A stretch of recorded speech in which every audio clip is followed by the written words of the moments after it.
At ang inyong pong kontribusyon ay napakahalaga po para sa amin.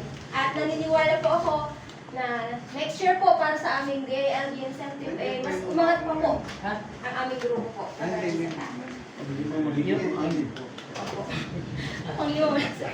Mula po sa Taytay Municipal Legal Office at sa Barangay Santa Ana, kayo po ay minarapat na aming bahaginan o mawaran po ng Certificate of Acquisition. Para po sa pagbigay ng certificate, tinatawagan ko po si Sa labas. Huwagin mo, tsaka Ernest. Nasa Paul CR. Head Ernesto Villanueva. Nasa CR. Nasa sino? Nasa CR. Nagsiya. Baka nagbayad ka na yoyosin yun.